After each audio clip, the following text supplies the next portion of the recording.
Okay. So today we are going to start with the next point, that is limiting reagent.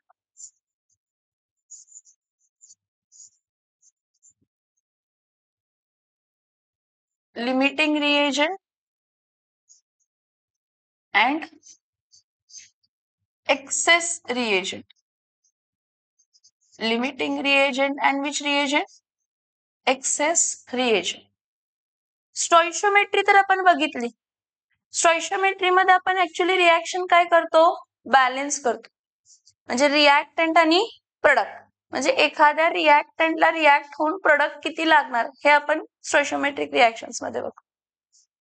Normally जेव्हा chemist किंवा जेव्हा एखादी process लॅबोरेटरीला किंवा practical purpose मध्ये होते ना, त्यावेळी काय असतंय, एक सिंपल लॉजिक आहे की जेवढा तुमचा रिएक्टंट आहे तो सगळा रिएक्टंट प्रोडक्ट मध्ये कन्वर्ट होत नसतो, कधीच होत नसतो. तुम्ही जेवढा रॉ मटेरियल दिलाय तो सगळ्याचा सगळा रॉ मटेरियल प्रोडक्ट मध्ये कन्वर्ट होईल, इट इज नॉट नेसेसरी.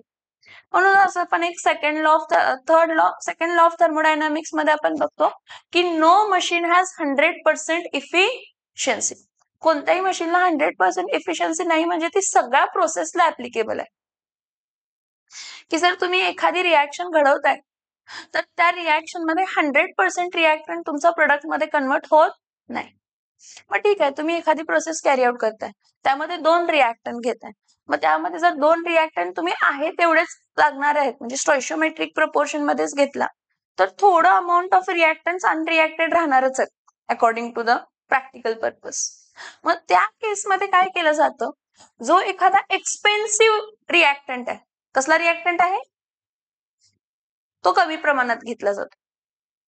आणि जो चीप रिएक्टंट आहे तो काय केला जातो, तर जास्त प्रमाणात घेतला जातो. असं का?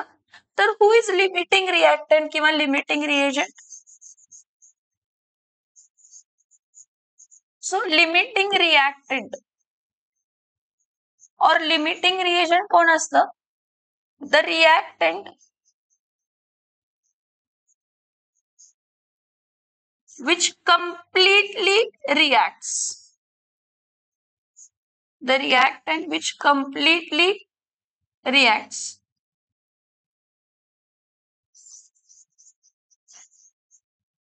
during a chemical reaction. A reactant which completely reacts during a chemical reaction and stops the chemical reaction.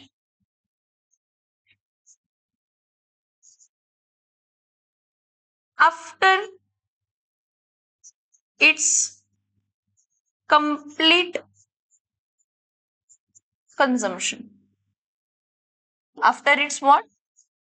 Complete consumption. काय सांगते लक्षात येते का बघा, की असा रिएक्टंट जो रिएक्शनच्या वेळी कम्प्लिटली रिएक्ट होतो. मग जर तो कम्प्लिटली रिएक्ट झाला तर ते रिएक्शन थांबते. 2 रिएक्टंट आहेत, त्यामधला कोणताही एक रिएक्टंट जेव्हा कम्प्लिटली रिएक्ट होतो, कम्प्लिटली रिएक्ट झाला तर त्यानंतर ती रिएक्शन काय होते, थांबते. तुमचा रिएक्टंट 2 रिएक्टंट आहेत, लिमिटिंग आणि एक्सेस. त्यामध्ये लिमिटिंग रिएजंट जो असतो तो कम्प्लिटली रिएक्ट होतो, तो मेन असतो. तेच सांगते, लिमिटिंग म्हणजे असा रिएक्टंट की जो रिएक्शन मध्ये कम्प्लिटली रिएक्ट होतो आणि रिएक्शन स्टॉप करतो. असा रिएक्टंट जो रिएक्शन मध्ये कम्प्लिटली काय होतो, रिएक्ट होतो आणि रिएक्शन स्टॉप करतो. मग दुसरा जो रिएक्टंट तुम्ही घेतलाय एक्सेस, तो थोडा अमाऊंट ऑफ अनरिएक्टेड राहतो. तो थोडा अमाऊंट ऑफ काय राहतो, अनरिएक्टेड. सो मोस्टली जे लिमिटिंग रिएक्टंट असतात ते कसले रिएक्टंट असतात, तर एक्सपेन्सिव्ह रिएक्टंट्स. एक्सपेन्सिव्ह रिएक्टंट जे असतात ते लिमिटिंग रिएक्टंट्स असतात. एक्सपेन्सिव्ह रिएजंट जे असतात ते लिमिटिंग रिएजंट असतात. कारण काय आहे, जर तुम्ही 2 रिएक्टंट स्टॉइशियोमेट्री घेतला तर no doubt no machine has 100% efficiency प्रमाणे सगळे रिएक्टंट काय प्रोडक्ट मध्ये कन्वर्ट होणार नाहीत. म्हणजे तुमचा लिमिटिंग रिएक्टंट पण थोडासा, तुमचा एक्सपेन्सिव्ह रिएक्टंट पण थोडासा अनरिएक्टेड राहणार आहे. आता जर एक्सपेन्सिव्ह रिएक्टंट अनरिएक्टेड राहिला तर तो तुमचा नुकसानच आहे, की तो सगळा प्रोडक्ट मध्ये कन्वर्ट झाला नाही, महाग आहे, त्यातल्या त्यात तो अनरिएक्टेड राहिला. मग त्यासाठी केमिस्ट कायम काय करतात, जो एक्सपेन्सिव्ह रिएक्टंट आहे तो जास्त प्रमाणात नाही घेत, तो काय घेतात, कमी प्रमाणात घेतात. जेवढं लागतंय जेवढं गरजेचं आहे त्यापेक्षा कमी प्रमाणात घेतात, जेवढं लागतंय त्यापेक्षा कमी प्रमाणात घेतात, म्हणून त्याला म्हणतात लिमिटिंग रिएक्टंट. असा रिएक्टंट केमिकल रिएक्शन मधला जो कम्प्लिटली रिएक्ट होतो, काय होतो, आणि रिएक्शनला स्टॉप करतो. असा रिएक्टंट जो रिएक्शन मध्ये कम्प्लिटली रिएक्ट होतो आणि रिएक्शनला काय करतो, थांबवतो, त्याला आपण कसला रिएक्टंट म्हणतो, तर लिमिटिंग रिएक्टंट. आता next excess reactant.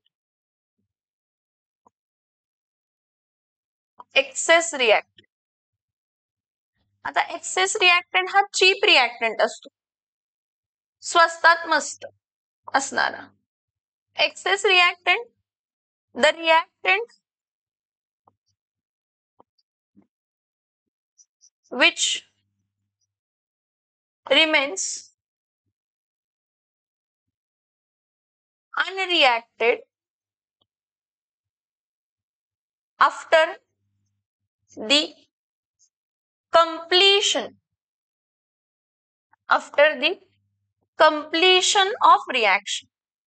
Reaction complete झाल्यानंतर ना असा रिएक्टंट जो काय राहतो, अनरिएक्टेड राहतो.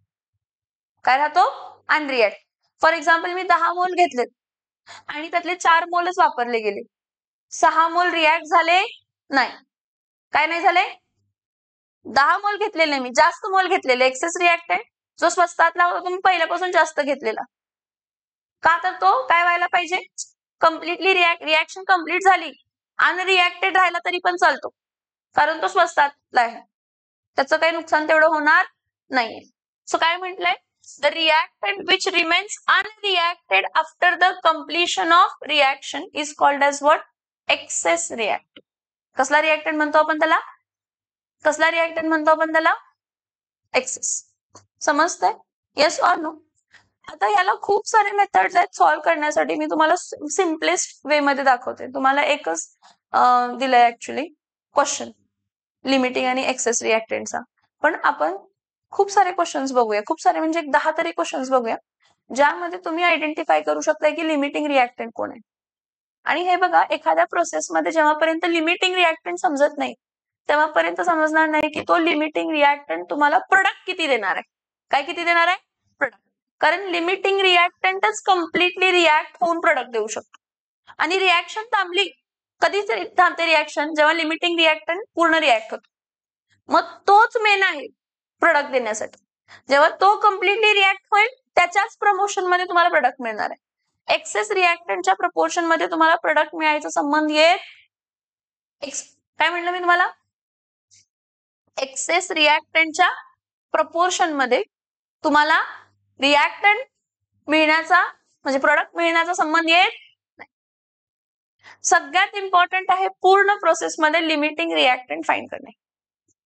जर तुम्हाला लिमिटिंग रिएक्टंट मिळाला त्यावरनं तुम्ही प्रोडक्ट किती फॉर्म झाला हे पण सांगू शकताय, त्याला दुसरा रिएक्टंट किती लागणार हे पण सांगू शकताय, आणि एक्सेस रिएक्टंट जो आहे जो अनरिएक्टेड राहणार आहे, एक्सेस रिएक्टंट जो आहे जो अनरिएक्टेड राहणार आहे ते पण समजते. हे 2 डेफिनेशन लिहून घ्या, लिमिटिंग रिएक्टंट आणि एक्सेस रिएक्टंटचे. हे दोन्ही रिएक्शन स्टेटमेंट्स लिहून घ्या. क्वेश्चन काय आहे बघा, given the following reaction balanced chemical equation मध्ये काय आहे, C3H8 प्लस O2 गिव्स काय आहे तर CO2 प्लस H2O. हे तर आपल्याला माहितच आहे, पण ही बॅलन्स्ड केमिकल इक्वेशन नाही आहे, ह्याला बॅलन्स करावं लागणार आहे. कार्बन किती आहेत 3, तर 3 कार्बन डायऑक्साइड फॉर्म होणार आहेत. हायड्रोजन किती आहेत 8, तर 4H2O फॉर्म होणार आहे. 3 2 जा काय 2 आहे 8 आहेत 8 हायड्रोजन आहेत त्याचे हाफ म्हणजे 4H2O मग हा 4 + 3 2 जा 6 6 + 4 किती ऑक्सिजन झाले 10 10 म्हणजे किती O2 येणार आहे तर 5 O2 जेव्हा तुम्ही रिएक्शन स्टार्ट केली त्यावेळी तुम्ही 14.8 ग्रॅम ऑफ काय घेतलेला तर C3H8 ठीक आहे दोन्ही घेणार आहे तुम्ही दोन्ही रिएक्टंट घेणार आहे त्या दोन्ही रिएक्टंट मधला लिमिटिंग कोण आहे पहिला ते फाइंड करायचं 3 2 जा 6 6 + 4 10 10 ऑक्सिजन म्हणजे 5 O2 घ्यायचं 10 ऑक्सिजन म्हणजे 5 O2 घ्यायचं मग 14 ग्रॅम ऑफ C3H8 आहे आणि 3.44 ग्रॅम ऑफ काय आहे तर O2 हे दोन्ही रिएक्टंट दिले ह्या दोन्ही रिएक्टंट मधला तुम्हाला काय फाइंड करायचंय सगळ्यात पहिला लिमिटिंग रिएजंट कोण आहे डिटरमाइन द लिमिटिंग रिएजंट असं थापा मारायचं नसतात सॉल्व्ह करायचं असते प्रॉपरली कॅल्क्युलेशन करून बॅलन्स स्टोशिओमेट्रीनं next determine the number of moles of carbon dioxide produce काय फाइंड करायचं आहे कार्बन डायऑक्साइडचे काय फाइंड करायचे तर नंबर ऑफ मोल्स हे बघा नंबर ऑफ मोल्स पण कार्बन डायऑक्साइडचे फॉर्म करायचे फाइंड करायचे आणि मास पण फाइंड करायचं mass of CO2 in grams ठीक आहे also determine the number of grams मी म्हणते number of moles of H2O number of moles of H2O and mass of H2O in grams as well as determine the number of gram of excess reagent left म्हणजे तुम्ही limiting reagent find केला limiting reagent find केल्यानंतर ना जो access reagent आहे तो unreacted किती आहे काय किती आहे अनरिएक्टेड समजतंय का काय सांगते येते येस ऑर नो ठीक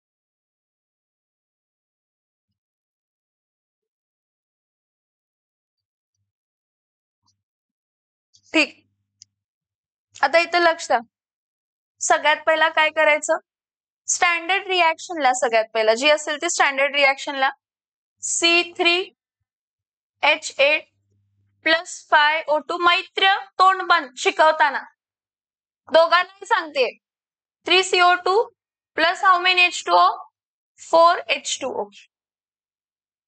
ही स्टँडर्ड रिएक्शन आहे ह्या स्टँडर्ड रिएक्शन वरनं सगळ्यात पहिला नंबर ऑफ मोल्स फाइंड करायचे स्टॉइशियोमेट्री काय फाइंड करायची स्टॉइशियोमेट्री आता स्टॉइशियोमेट्री मध्ये काय की 1 मोल ऑफ C3H8 ला 5 मोल ऑफ ऑक्सिजन लागतात एका मोल ऑफ C3H8 ला 5 मोल ऑफ काय लागतात ऑक्सिजन आणि त्यापासून 3 मोल ऑफ काय फॉर्म होतात तर CO2 आणि 4 मोल ऑफ काय फॉर्म होतात तर H2O 4 मोल ऑफ काय फॉर्म होतात तर H2O हे समजतंय का बघा पहिला ठीक आहे आता इथं बघा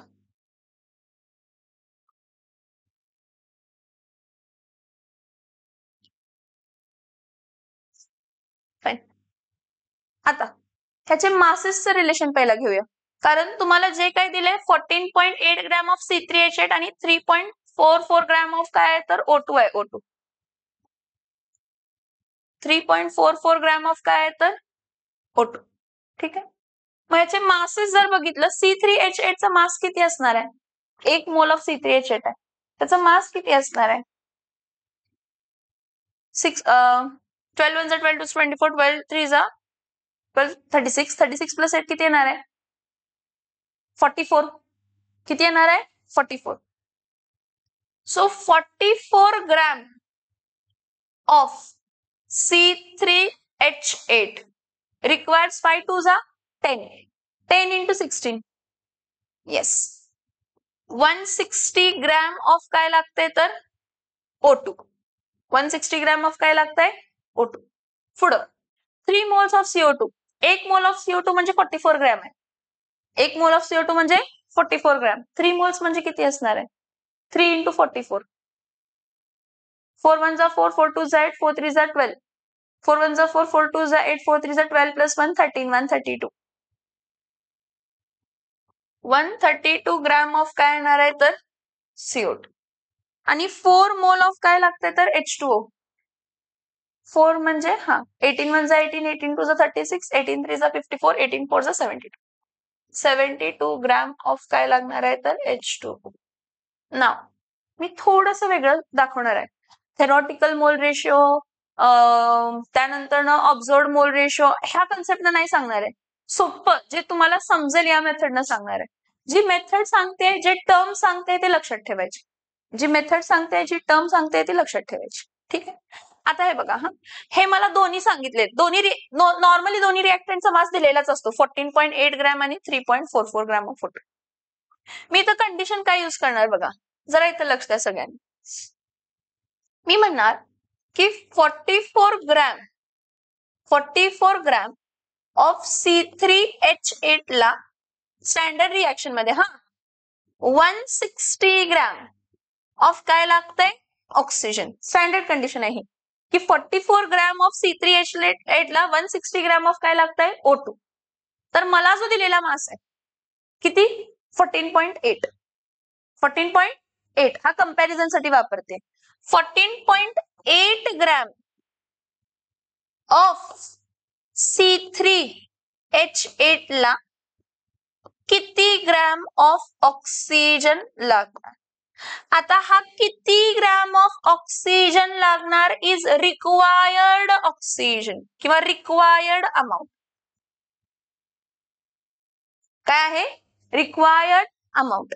ऑक्सिजन हे जे आपण काढणार स्टँडर्ड प्रपोर्शन पासून आणि जे तुम्हाला पहिल्यापासून दिले किती 3.44 ग्रॅम ही काय आहे तर available amount of oxygen. Available amount of oxygen. दोन स्टेटमेंट लक्षात ठेवा कंपॅरिझनला.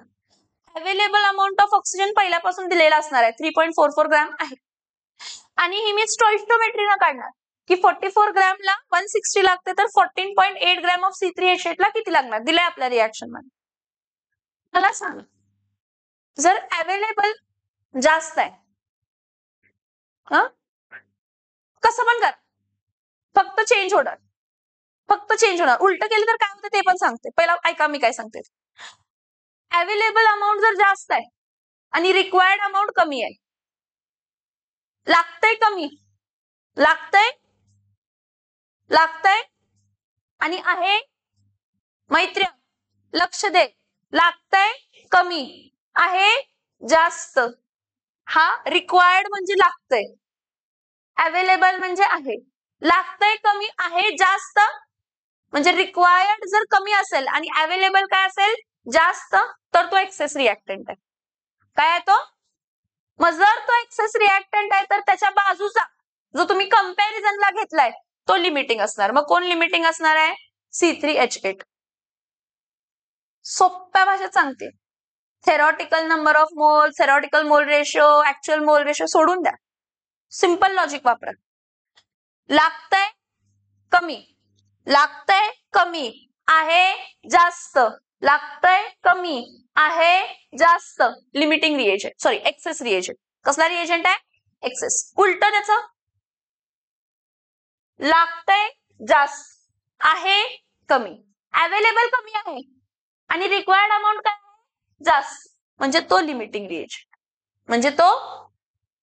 म्हणजे यापुढे जर तुम्हाला काय आलं म्हणजे एक्सेस आणि लिमिटिंगचा क्वेश्चन आला तर थेरॉटिकल मोल रेशिओ वगैरे लक्षात घेऊ नका. दोनच लक्षात घ्या स्टेटमेंट्स. अवेलेबल रिएक्टंट आणि रिक्वायर्ड रिएक्ट. अवेलेबल जास्त आहे, अवेलेबल जास्त आहे आणि रिक्वायर्ड काय आहे, कमी. तर तो काय असणार आहे, एक्सेस. जो काय तुम्ही कंपॅरिझनला घेताय तो काय आहे तर एक्सेस. आणि जर अवेलेबल रिएक्टंट आहे तो कमी आहे आणि रिक्वायर्ड रिएक्टंट जास्त आहे, तर हा कसला रिएजंट झाला तर लिमिटिंग. कसला रिएजंट झाला, लिमिटिंग. समजतंय का, yes or no, yes or no, yes yes. Now do one thing, मग सॉल्व करा. मला सांगा ह्याचं क्रॉस मल्टिप्लिकेशन करून काय येणार बघा.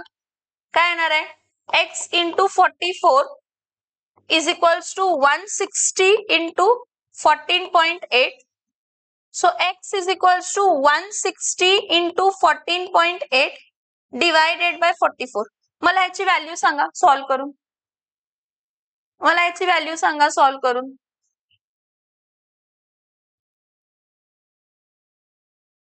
व्हॅल्यू सॉल्व करा. So x is equals to actually 53.8181 gram येते. हा x म्हणजे काय झाला, हा x म्हणजे रिक्वायर्ड अमाऊंट आहे. कसला अमाऊंट आहे, हा. मला सांगा जी अवेलेबल अमाऊंट आहे ती किती आहे, 3.44 आहे. अवेलेबल अमाऊंट किती आहे, 3.44. आणि रिक्वायर्ड किती आहे तर 53.81. रिक्वायर्ड काय आहे, जास्त. आणि अवेलेबल काय आहे, मग कोण असणार आहे, ऑक्सिजन. येस, रिक्वायर्ड काय आहे, जास्त. आणि अवेलेबल काय आहे, कमी. Here required O2 is greater than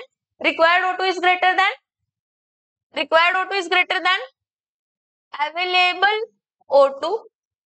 Therefore, O2 is limiting reagent. O2 कसला रिएजंट आहे, लिमिटिंग रिएजंट. पहिला एवढं नोट डाऊन करून घ्या, मग पुढचं सांगते काय करायचं. C3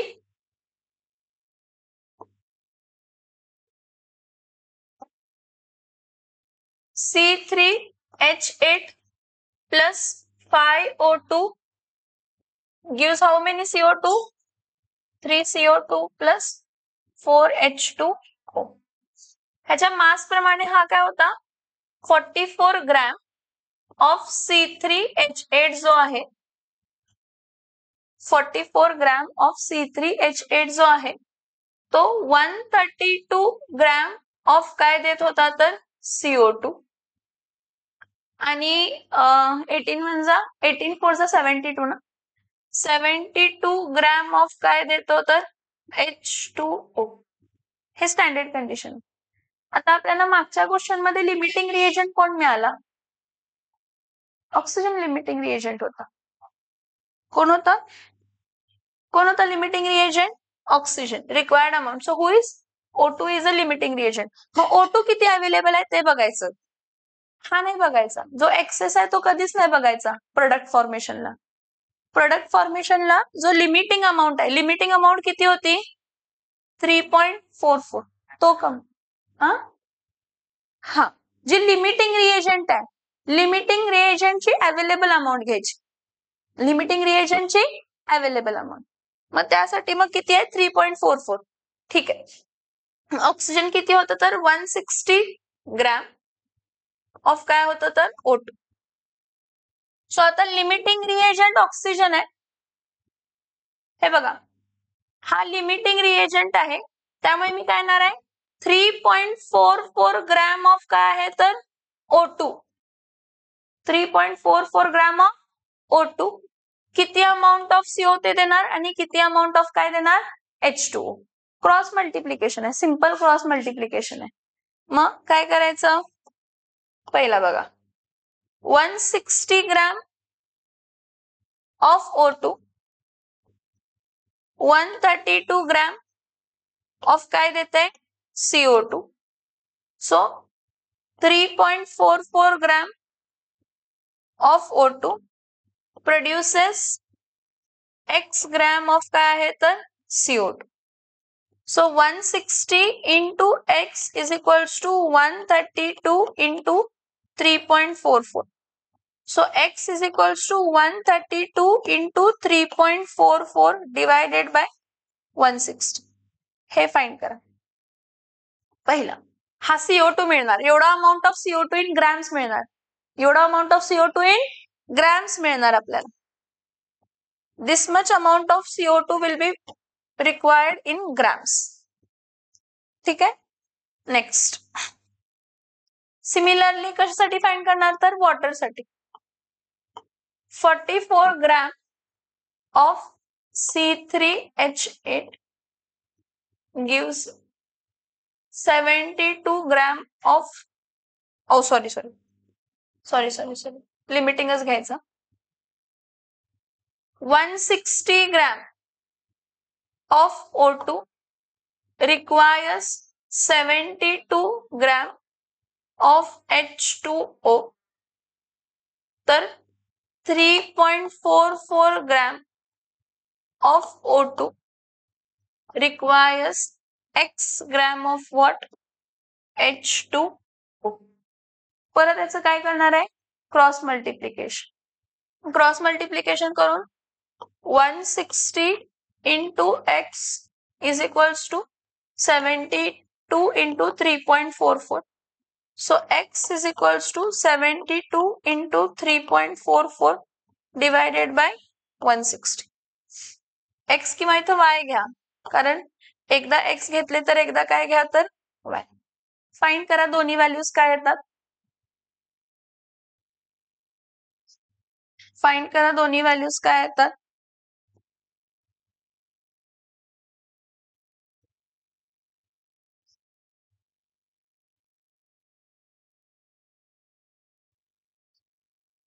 ऑक्सिजनचं किती मिळालं बघा. सॉरी वॉटर मॉलिक्युलचं किती येते बघा.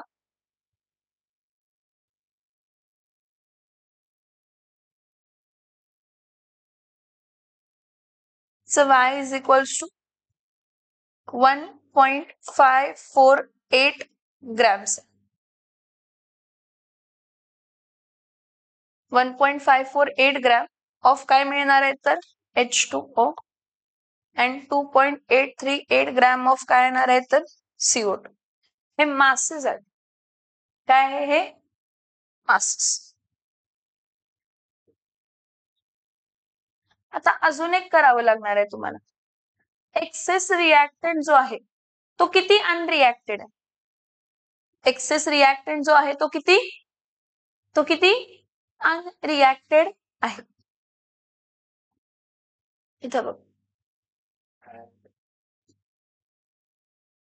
44 ग्रॅम ऑफ C3H8 ला 160 ग्रॅम ऑफ O2 लागतंय, तर 3.44 gram of O2 3.44 gram of O2 ला किती ग्रॅम ऑफ C3H8 लागणार. कारण जेवढा रिएक्ट झालाय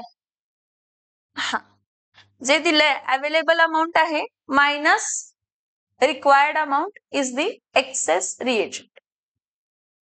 मग इथं क्रॉस मल्टिप्लाय करा.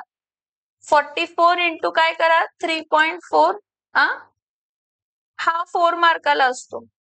160 इंटू एक्स. सो आता परत 44 इंटू 3.4 डिवायडेड बाय काय येणार आहे 160 इज इक्वल्स टू एक्स. किती येते बघा 44 into 3.4 divided by 160. 44 into 3.4 divided by 160 किती येते बघा पटकन सांगा मला.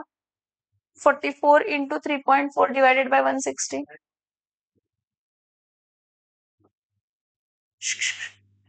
पटकन सांगा व्हॅल्यू. व्हॅल्यू समजते का बघा. किती लागते 0.935 ग्रॅम ऑफ एक्स म्हणजे 935 ग्रॅम ऑफ काय लागतंय तर C3H8 कोणाला 3.44 ग्रॅमला 44च होता ना 3.44 ला. मग आपण काय म्हणणार आहे access reactant that remains what unreacted.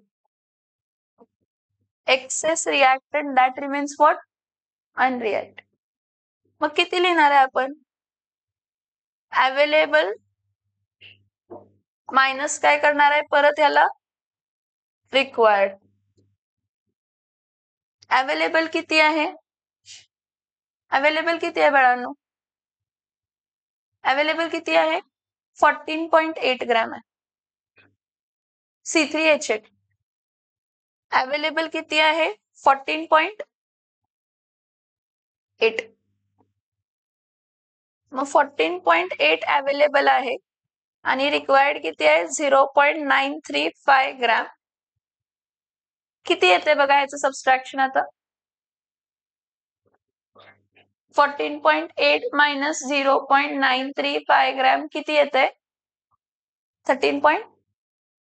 Perfect सांगा.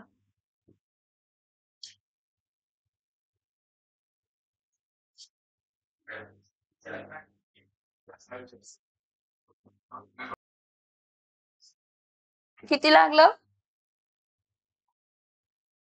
13.865 ग्रॅम. याबद्दल ना एकच क्वेश्चन आहे तुम्हाला टेक्स्टबुक मध्ये लिमिटिंग आणि एक्सेसचा. जे मी आता तुम्हाला घेते ते एक्स्ट्रा घेते विथ रिस्पेक्ट टू जेई. समजतंय हा आणि हा सीईटीला नाहीच आहे